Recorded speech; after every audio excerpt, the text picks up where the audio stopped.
Have you ever heard a voice that felt like a secret whispered directly into your soul? Something both haunting and comforting, intimate and raw, all at once? That's how so many have described the extraordinary talent of Karen Dalton, often called the lost queen of folk. Yet in spite of her mesmerizing ability to capture deep emotion with every note, Karen spent her life dancing in and out of the shadows, overshadowed by bigger names in a fast-moving industry. Hers is the kind of story that might make you wonder how someone so talented could go unnoticed by the mainstream while shaping the sound of so many artists we revere today. It's a deeply human story, too. From her humble beginnings, through the dizzying promise of the 1960s Greenwich Village folk revival, to a heartbreakingly isolated final chapter. All along, she carried with her that distinct voice, a voice that could make the most carefree listener feel the urgent weight of her sorrow. And though her life ended tragically, the echoes of her talent and spirit still linger. Born on July 19, 1937 in Bonham, Texas, Karen Dalton started life as Jean Karen Carricker. Her family life was fragmented, and she spent her childhood in rural Oklahoma. She married young, still in her teens, and she gave birth to at least one child before she even hit her 20s. These were not easy years. Finances were tight, her personal life was complicated, and she never found a straightforward path. Like so many restless souls with music coursing through their veins, she eventually gravitated to where the bright lights were shining, hoping to find a place that might truly understand her. It turned out that place in the early 1960s was New York City. At this point, America was in cultural transition. Rock and roll had exploded onto the scene in the 1950s, but folk was becoming the intellectual bohemian alternative. You'd see a mixture of college students, beatnik poets, political activists, and curious onlookers all piling into village clubs like the Gaslight Cafe, the Bitter End, and Cafe Wah. They'd listen to acoustic sets that could roll from earnest protest anthems to comedic novelty songs, from Appalachian ballads to shimmering covers of Leadbelly's tunes. The recordings of Alan Lomax had revived widespread interest in America's roots music, and young people seized on that old-time repertoire. Some arrived with guitars slung across their shoulders, hearts full of big dreams. Others, like Karen, weren't sure they wanted stardom, but knew they had something burning inside they needed to share. Her skill with the 12-string guitar was captivating, and she could also handle a long-neck banjo with surprising delicacy. She'd pick up these traditional instruments and deliver a performance that felt deeply personal, like she was channeling something older than herself. Yet ironically, it was that same sense of sincerity that made her self-conscious. If you've ever known a truly sensitive artist, you'll recognize the paradox. They have a profound gift that begs to be heard, but the vulnerability required to share it publicly can overwhelm them. One rarely mentioned detail of Karen's early days in New York is how she was discovered in a rather spontaneous way by folks like Fred Neil and Tim Hardin, two names that loom large in the village scene. Fred Neil was known for his role in shaping the folk rock movement, eventually writing the classic Everybody's Talkin'. Tim Hardin was another brilliant but troubled songwriter responsible for penning tracks like Reason to Believe. These men recognized Karen's talent almost immediately. They would occasionally invite her to jam sessions or gatherings. She was never the loudest person in the room. In fact, she could be quite introverted.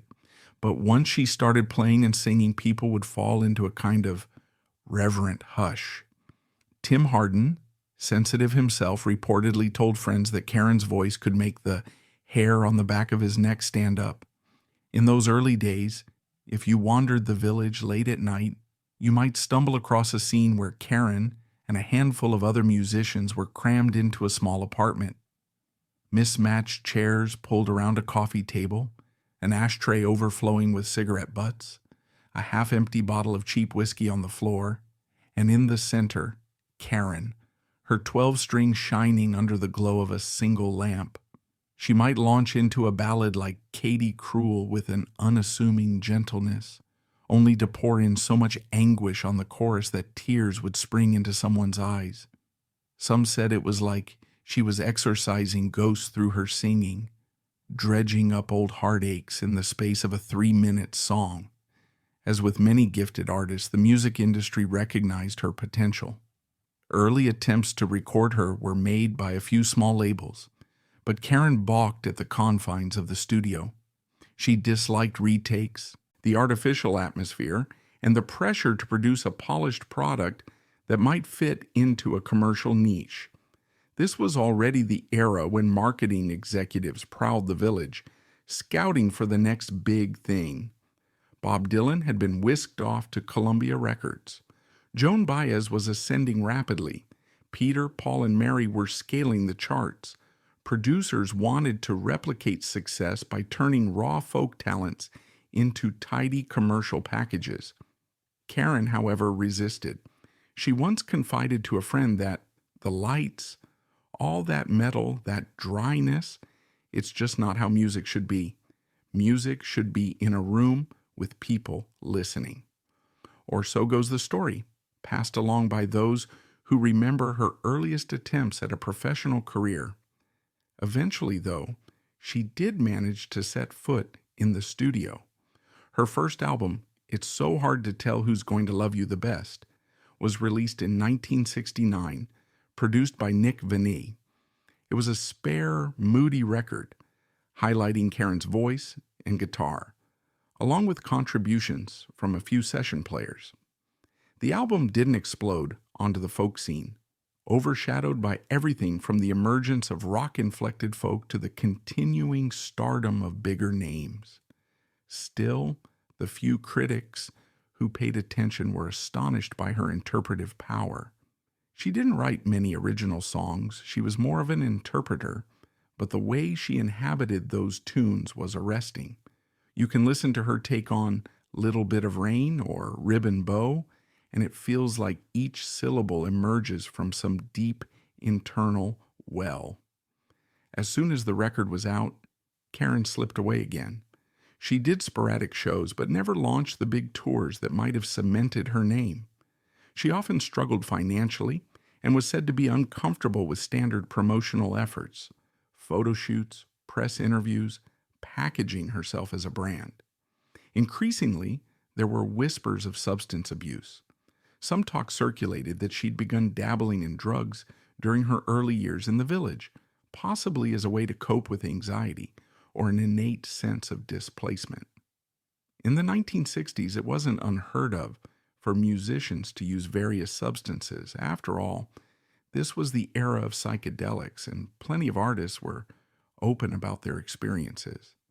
But Karen's relationship with drugs, especially harder substances, may have had more to do with self-medication for a painful sense of not belonging. Few people realize how many times she tried to step away from music altogether.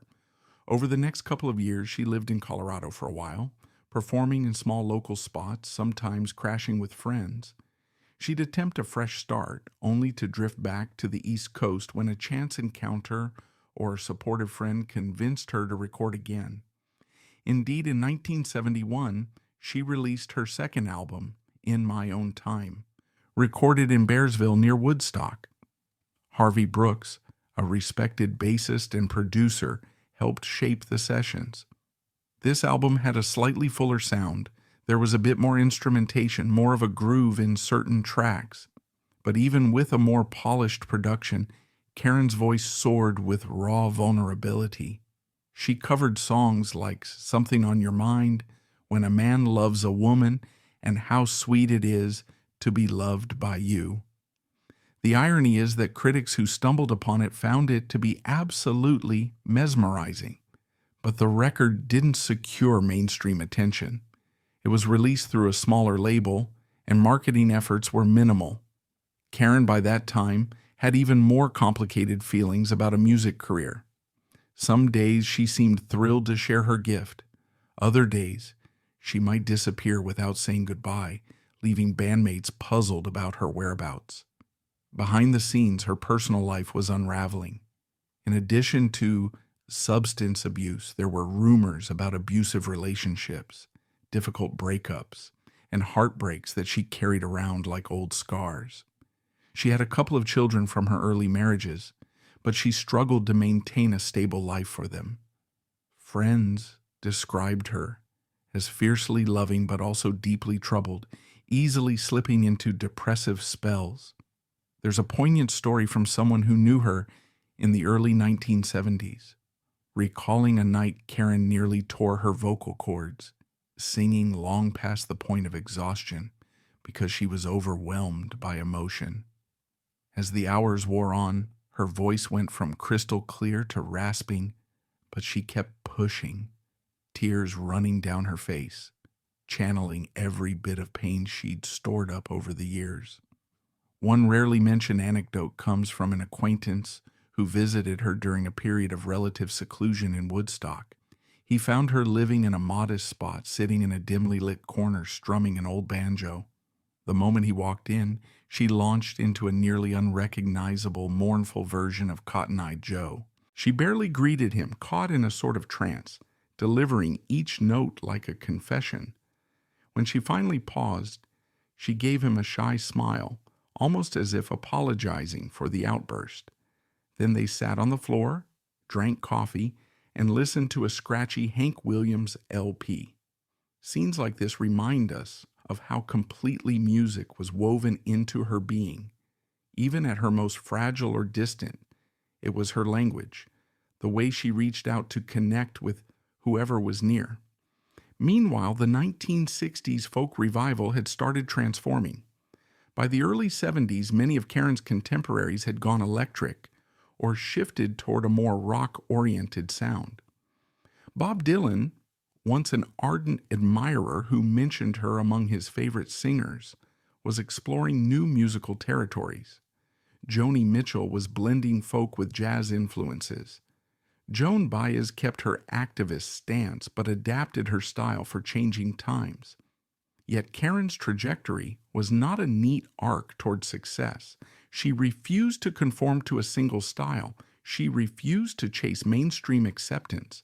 Some interpret this as a noble artistic purity. Others argue she might have lacked the emotional stability and supportive environment needed to build a lasting career. Whatever the reason, by the mid-70s, Karen Dalton was slipping further and further off the map. The seeds of her tragic ending were sown during these drifting years. She experienced periods of homelessness, couch surfing, or living in rundown apartments. Many described her as a gentle spirit who was simply unprepared for the cruelty of the music industry, let alone the complexities of personal relationships. She struggled with addiction, and her health began to suffer. In an era when mental health and addiction issues were still often hidden or misunderstood, Karen was left to cope with her demons largely on her own. There were attempts at intervention by friends, but nothing lasting. She'd vanish for months, then resurface with fresh bruises, physical or emotional, and keep moving, a bundle of sorrow hidden behind a crooked, shy smile. What's more, she had a painful dental problem that caused her to lose several teeth, affecting her willingness to perform. According to one close friend, Karen sometimes avoided singing around new people because she felt embarrassed about her appearance and didn't have the financial means to fix her teeth. If you watch certain old videos or see photos of her later in life, you might notice that shy half smile, as though she was consciously hiding her mouth. Something about that vulnerability makes her even more heartbreaking. A woman with one of the greatest voices of her generation, feeling the need to stifle it because of something as practical as money and self-consciousness. By the time the 1980s rolled around, the folk scene had drastically changed. The spotlight had moved on to new genres, new movements, disco, punk, new wave, MTV pop icons. Many of Karen's old friends had either achieved some form of stable success or faded into distant memory. Meanwhile, Karen occasionally popped up in small clubs. Sometimes people recognized her, sometimes they didn't. She also spent stretches of time in the Southwest. There are scattered reports of her playing for tips in restaurants or bars, trying to maintain some semblance of her identity as a musician. But the writing was on the wall. Substance abuse, poverty, and untreated health issues had ravaged her. Tragically, in the early 1990s, Karen was diagnosed with AIDS, which, at that time, still carried immense stigma and limited treatment options. She retreated to upstate New York, living in a cramped, drafty trailer, largely isolated from the world. She had lost most of her old connections, and the music industry that once flirted with her potential had long since moved on. A handful of dedicated friends attempted to support her, but resources were scant. She became increasingly frail, and on March 19, 1993, at the age of 55, Karen Dalton passed away. Her cause of death was AIDS-related complications, but in a broader sense, she died of heartbreak and neglect, with her luminous talent left unacknowledged by the mainstream. It's a quiet, deeply upsetting ending for a woman who, in another timeline, might have been recognized as one of the great American vocalists of her century. One rarely cited detail about her final days involves an acquaintance who visited her trailer to bring some groceries. She recounted how, even then, Karen was humming to herself, quietly working out a melody that no one will ever hear. She might have been half-starved, fighting the ravages of her illness, but the music never left her. In that same conversation, she apparently mentioned Bob Dylan, referencing how at one point he'd said she was his favorite singer. In the end, it was a wistful reflection, almost as though she wondered what could have been if her own confidence or her luck had been different. Now, controversies and debates swirl around her legacy. Some critics blame the music industry machine that demands neat, marketable packages, which Karen's elusive artistry just couldn't cater to. Others point to her addictions and personal choices, suggesting that her inability to break free from destructive cycles was the real reason she never rose to the heights. A few have even questioned whether her reclusiveness was partly a conscious choice. She might have avoided fame because she found it overwhelming or distasteful. Did she sabotage her own career out of fear? Or was she simply the victim of an unyielding system that spat out fragile souls who didn't fit the mold? Friends who loved her say it's a bit of both. There is no single tidy explanation for why Karen Dalton remained largely unrecognized while others soared. Real lives rarely conform to neat narratives. With the passage of time, her significance has quietly grown. A posthumous cult following emerged, especially after reissues of her two albums in the 1990s and early 2000s. Younger listeners discovered her heartbreakingly beautiful recordings and were stunned by her artistry. Musicians from various genres, folk, indie rock, even electronica, have cited her as an influence. The organic ache in her voice resonates with contemporary listeners who appreciate authenticity over glossy perfection. Her songs have appeared in films, been covered by new generations of folk musicians, and in 2021, there was even a documentary exploring her life called Karen Dalton in My Own Time, introducing her story to a broader audience. Karen's story is also cautionary, pointing to the fragility of those who find themselves at odds with the demands of the commercial music landscape. We might like to assume that raw talent alone ensures success, but her life proves otherwise. It's a powerful reminder that emotional support, mental health care, stable living conditions, and a nurturing community can be just as critical as skill. Her story resonates with the heartbreak of those who never quite found a way to turn their gifts into a sustainable livelihood, often because their souls were simply too sensitive for the cutthroat reality of the entertainment world. Her legacy has even sparked debates about how we define folk. For Karen, it was never just about preserving old tunes or continuing a tradition. It was an art of personal truth. The songs she chose, whether covers or public domain, became part of her personal story. She molded them to reflect her own experiences, turning them into confessions, pleas, or tender lullabies. Contemporary folk and Americana artists who strive for authentic storytelling often discover that Karen's approach offers a potent lesson. It doesn't matter if you wrote the song or not. What matters is how deeply you inhabit it. How do you convey the heartbreak or yearning behind each lyric? If you can answer that, you can create something unforgettable, something that transcends time and place. Reflecting on her significance, we can see how she broadened the folk tradition. She showed that these old ballads in simple chord progressions weren't bound by a single approach. You could add a jazz twist, dip into blues phrasing, and fuse your own emotional experiences, thereby reshaping timeless songs for a new generation. In so doing, she anticipated a wave of musical hybridity that would later become quite common in the Americana scene.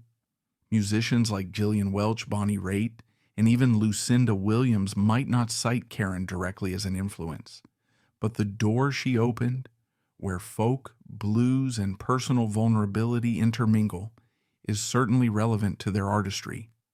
Karen Dalton's life prompts us to question how we measure a musician's success. Is it about chart positions, sold-out shows, lucrative record deals, or the unstoppable glow of celebrity? Or does the quiet reverence of a small group of devoted listeners matter more? When we listen to her songs now, we hear authenticity that transcends typical metrics. Yes, her story ended in tragedy. Alone in that trailer, her health failing, recognized by only a few. But the emotional resonance of her work has gained a long, slow burn of appreciation, surpassing what many top-selling stars achieve once their hype fades. And that's all for today's video. If you like this video, hit that thumbs up, let us know your thoughts in the comments section, and subscribe so you won't miss out on future uploads. See you next time.